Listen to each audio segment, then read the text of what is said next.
بسم اللہ الرحمن الرحیم۔ پچھلے حصے میں ہم نے حج کا ذکر کیا جو 9 ہجری میں حضرت ابوبکر صدیق رضی اللہ تعالیٰ عنہ کی امارت میں ہوا، اور جس میں علی رضی اللہ تعالیٰ عنہ نے جا کے حضرت صلی اللہ علیہ وسلم کی طرف سے اعلان کیا کہ آئندہ سال کوئی بھی مشرک حج نہیں کرے گا اور کوئی بھی ننگا شخص جو ہے وہ طواف نہیں کرے گا۔ تو اس کے بعد ہم نے سنسری سی نظر ماری حضور صلی اللہ علیہ وسلم کے جو غزوات تھے اور فوجی مہمات، اس کے اوپر آج ہم ذکر کریں گے کہ اللہ کے دین میں جب لوگ فوج در فوج داخل ہونا شروع ہو گئے، جیسا کہ ہم نے عرض کیا، غزوہ فتح مکہ ایک فیصلہ کن معرکہ تھا جس نے بت پرستی کا کام تمام کر دیا اور سارے عرب کے لیے حق و باطل کی پہچان ثابت ہوا۔ اس کی وجہ سے ان کے شبہات جاتے رہے، اسی لیے اس کے بعد انہوں نے بڑی تیز رفتاری سے اسلام قبول کیا۔ حضرت عمر بن سلمہ کا بیان ہے کہ ہم لوگ ایک چشمے پر آباد تھے جو لوگوں کی گزرگاہ تھا، ہمارے ہاں سے قافلے گزرتے رہتے تھے اور ہم ان سے پوچھتے رہتے تھے کہ لوگوں کا کیا حال ہے، اس آدمی یعنی نبی صلی اللہ علیہ وسلم کا کیا حال ہے، یہ کیسا ہے؟ لوگ کہتے ہیں وہ سمجھتا ہے کہ اللہ نے اسے پیغمبر بنایا ہے، اس کے پاس وہی بھیجی ہے، اللہ نے یہ اور یہ وہی کی ہے۔ میں یہ بات یاد کر لیتا تھا، گویا وہ میرے سینے میں چپک جاتی تھی، اور عرب ہلکا بگوش اسلام ہونے کے لیے فتح مکہ کا انتظار کر رہے تھے۔ کہتے تھے کہ اسے اور اس کی قوم کو پنجہ آزمائی کے لیے چھوڑ دو، اگر وہ اپنی قوم پر غالب آ گیا تو سچا نبی ہے۔ چنانچہ جب فتح مکہ کا واقعہ پیش آیا تو ہر قوم نے اپنے اسلام کے ساتھ مدینہ کی جانب پیش رفت کی، اور میرے والد بھی میری قوم کے اسلام کے ساتھ تشریف لے گئے، اور جب خدمت نبوی صلی اللہ علیہ وسلم میں واپس آئے تو فرمایا، میں تمہارے پاس خدا کی قسم ایک نبی برحق کے پاس سے ہو کر آ رہا ہوں۔ آپ نے فرمایا کہ فلاں نماز فلاں وقت پر پڑھو اور فلاں نماز فلاں وقت پر پڑھو، اور جب نماز کا وقت آ جائے تو تم میں سے ایک آدمی اذان کہے اور جسے قرآن زیادہ یاد ہو وہ امامت کرے۔ اس حدیث سے اندازہ ہوتا ہے کہ فتح مکہ کا واقعہ حالات کو تبدیل کرنے میں، اسلام کی قوت بخشنے میں، اہل عرب کا موقف متعین کرانے میں اور اسلام کے سامنے انہیں سپر انداز کرنے میں کتنے گہرے اور دور رس اثرات رکھتا تھا۔ یہ کیفیت غزوہ تبوک کے بعد پختہ سے پختہ تر ہو گئی۔ اس لیے ہم دیکھتے ہیں کہ ان 2 برسوں یعنی 9 ہجری اور 10 ہجری میں مدینہ آنے والے وفود کا تانتا بندھا ہوا تھا، اور لوگ اللہ کے دین میں فوج در فوج داخل ہو رہے تھے، یہاں تک کہ وہ اسلامی لشکر جو فتح مکہ کے موقع پر 10,000 سپاہ پر مشتمل تھا، اس کی تعداد غزوہ تبوک میں، جبکہ ابھی فتح مکہ پورا 1 سال بھی نہیں گزرا تھا، اتنی بڑھ گئی کہ وہ 30,000 فوجیوں کی ٹھاٹھیں مارتے ہوئے سمندر میں تبدیل ہو گیا۔ پھر ہم حجۃ الوداع میں دیکھتے ہیں کہ 1,24,000 یا 1,44,000 اہل اسلام کا سیلاب امڑ پڑا، جو رسول اللہ علیہ وسلم کے گردا گرد اس طرح لبیک پکارتا، تکبیر کہتا اور حمد و تسبیح کے نغمے گنگناتا ہے کہ آفاق گونج اٹھے ہیں اور وادی کوثر و نغمہ توحید سے معمور ہو جاتے ہیں۔ وفود کی آمد، اہل مغازی نے جن وفود کا ذکر کیا ہے ان کی تعداد 70 سے زیادہ ہے، لیکن یہاں نہ تو ان کے استقصاء کی گنجائش ہے اور نہ ان کی تفصیلی بیان میں کوئی بڑا فائدہ ہی مضمر ہے، اس لیے ہم صرف انہی وفود کا ذکر کر رہے ہیں جو تاریخی حیثیت سے اہمیتوں کے حامل ہیں۔ قارئین کرام، ایک بات ملحوظ رکھنی چاہیے کہ اگرچہ عام قبائل کے وفود فتح مکہ کے بعد خدمت نبوت میں حاضر ہونا شروع ہوئے تھے، لیکن بعض قبائل ایسے بھی تھے جن کے وفود فتح مکہ سے پہلے مدینہ آ چکے تھے، یہاں ہم ان کا بھی ذکر کر رہے ہیں۔ وفد عبد القیس، اس قبیلے کا وفد 2 بار خدمت نبی میں حاضر ہوا تھا، پہلی بار 5 ہجری میں یا اس سے بھی پہلے، اور دوسری بار عام الوفود 9 ہجری میں۔ پہلی بار اس کی آمد کی وجہ یہ ہوئی کہ اس قبیلے کا ایک شخص منقذ بن حبان سامان تجارت لے کر مدینہ آیا جاتا تھا، وہ نبی صلی اللہ علیہ وسلم کی ہجرت کے بعد پہلی بار مدینہ آیا اور اسے اسلام کا علم ہوا تو وہ مسلمان ہو گیا۔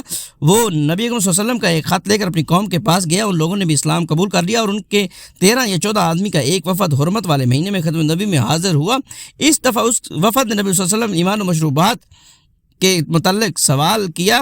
اس وفد کا سربراہ الاشج الاسری تھا، جس کے بارے میں رسول صلی اللہ علیہ وسلم نے فرمایا تھا کہ تم میں 2 ایسی خصلتیں ہیں جنہیں اللہ پسند کرتا ہے، دور اندیشی اور بردباری۔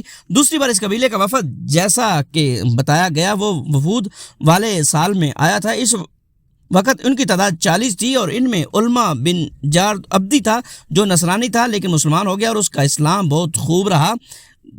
نمبر 2، وفد دوس، یہ وفد 7 ہجری کے اوائل میں مدینہ آیا۔ اس وقت رسول اللہ صلی اللہ علیہ وسلم خیبر میں تھے. آپ پچھلے اوراق میں دیکھ چکے ہیں کہ اس قبیلے کا سربراہ حضرت طفیل بن عمر دوسی رضی اللہ تعالیٰ عنہ اس وقت ہلکا بگوش اسلام ہوئے تھے جب رسول صلی اللہ علیہ وسلم مکہ میں تھے. پھر انہوں نے اپنی قوم میں واپس جا کے اسلام کی دعوت و تبلیغ کا کام مسلسل کیا، لیکن ان کی قوم برابر ٹالتی رہی اور تاخیر کرتی رہی، یہاں تک کہ حضرت طفیل ان کی طرف سے مایوس ہو گئے. پھر انہوں نے خدمت نبی صلی اللہ علیہ وسلم میں حاضر ہو کر عرض کی کہ آپ قبیلہ دوست پر دعا کر دیجئے، لیکن آپ نے فرمایا اے اللہ دوست کو ہدایت عطا کر، اور آپ کی دعا کے بعد اس قبیلے کے لوگ مسلمان ہو گئے.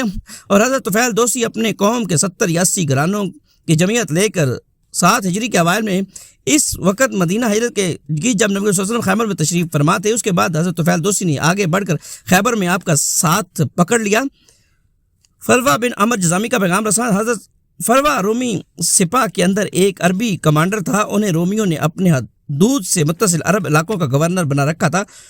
ان کا مرکز معان جنوبی اردن تھا اور عمل درازی گرد و بیش کے علاقوں میں تھی. انہوں نے جنگ موتا 8 ہجری میں مسلمانوں کی مارکہ آرائی شجاعت اور جنگی پختگی دیکھ کر اسلام قبول کر لیا اور ایک قاصد بھیج کر رسول اللہ صلی اللہ علیہ وسلم کو اپنے مسلمان ہونے کی اطلاع دی. تحفہ میں ایک سفید خچر بھی بھجوایا. رومیوں کو ان کے مسلمان ہونے کا علم ہوا تو انہوں نے پہلے تو انہیں گرفتار کر کے قید میں ڈال دیا، پھر اختیار دیا کہ یا تو مرتد ہو جائے یا موت کے لیے تیار رہیں.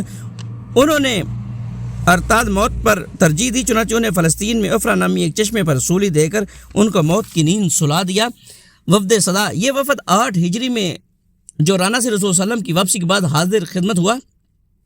اس کی وجہ یہ ہوئی کہ رسول صلی اللہ علیہ وسلم نے 400 مسلمانوں کی ایک مہم تیار کر کے اسے حکم دیا کہ یمن کا وہ گوشہ روند آئیں جس میں قبیلہ صدا رہتا ہے. یہ مہم ابھی وادی کناتا کے سرے پر خیمہ زن تھی کہ حضرت زیاد بن حارث صدائی کو اس کا علم ہو گیا. وہ بھاگم بھاگ رسول صلی اللہ علیہ وسلم کی خدمت میں حاضر ہوئے اور عرض کی کہ میرے پیچھے جو لوگ ہیں میں ان کے نمائندہ کی حیثیت سے حاضر ہوا ہوں، لہذا آپ لشکر واپس بلا لیں اور میں آپ کے لیے اپنی قوم کا ضامن ہوں. آپ نے وادی کناتا ہی سے لشکر کو واپس بلا لیا. اس کے بعد حضرت زیاد نے اپنی قوم میں واپس جا کر انہیں ترغیب دی کہ رسول صلی اللہ علیہ وسلم کی خدمت میں حاضر ہوں. ان کی ترغیب پر 15 آدمی خدمت نبی صلی اللہ علیہ وسلم میں حاضر ہوئے اور اسلام قبول پر بیعت کی. پھر اپنی قوم میں واپس جا کر اسلام کی تبلیغ کی اور ان میں اسلام پھیل گیا.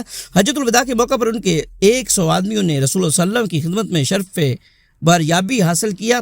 کعب بن زہیر بن ابی سلمہ کی آمد. یہ شخص ایک شاعر خانوادے کا چشم و چراغ تھا اور خود بھی عرب کا عظیم ترین شاعر تھا. یہ کافر تھا اور نبی صلی اللہ علیہ وسلم کی ہجو کیا کرتا تھا. امام حاکم کے بقول یہ بھی ان مجرموں کی فہرست میں شامل تھا جن کے متعلق فتح مکہ کے موقع پر حکم دیا گیا تھا کہ اگر وہ خانہ کعبہ کا پردہ پکڑے ہوئے پائے جائیں تو بھی ان کی گردن مار دی جائے، لیکن یہ شخص بچ نکلا. رسول صلی اللہ علیہ وسلم غزوہ طائف 8 ہجری سے واپس ہوئے تو کعب کے پاس اس کے بھائی بزیر بن زہیر نے لکھا کہ رسول صلی اللہ علیہ وسلم نے مکہ کے کئی ان افراد کو قتل کرا دیا ہے جو آپ کی جو کرتے اور آپ کو ایذائیں پہنچاتے تھے. قریش کے بچے کچے شعراء میں سے جس کی جدر سینگ سمائی ہے نکل بھاگا ہے، لہذا اگر تمہیں اپنی جان کی ضرورت ہے تو رسول صلی اللہ علیہ وسلم کے پاس اڑ کر جاؤ، کیونکہ کوئی بھی شخص توبہ کر کے آپ کے پاس آ جائے تو آپ اسے قتل نہیں کرتے، اور اگر یہ بات منظور نہیں تو پھر جہاں نجات مل سکے نکل بھاگو.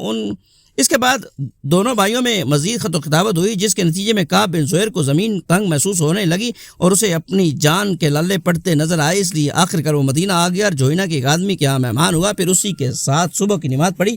نماز سے فارغ ہوا تو جوہینی نے اشارہ کیا اور وہ اٹھ کر رسول صلی اللہ علیہ وسلم کے پاس جا بیٹھا اور اپنا ہاتھ آپ کے ہاتھ میں رکھ دیا. رسول صلی اللہ علیہ وسلم اسے پہچانتے نہ تھے. اس نے کہا اے اللہ کے رسول، کعب بن زہیر توبہ کر کے مسلمان ہو گیا ہے اور آپ سے امن کا خواست گزار بن کر آیا ہے، تو کیا اگر میں اسے آپ کی خدمت میں حاضر کر دوں تو آپ اس کی ان چیزوں کو قبول فرما لیں گے؟ آپ نے فرمایا ہاں. اس نے کہا میں ہی کعب بن زہیر ہوں. یہ سن کر ایک انصاری صحابی اس پر جھپٹ پڑے اور اس کی گردن مارنے کی اجازت دی. آپ نے فرمایا چھوڑ دو، یہ شخص تائب ہو کر اور پچھلی باتوں سے دستکش ہو کر آیا ہے. اس کے بعد اس موقع پر کعب بن زہیر نے اپنا مشہور قصیدہ پڑھ کر سنایا جس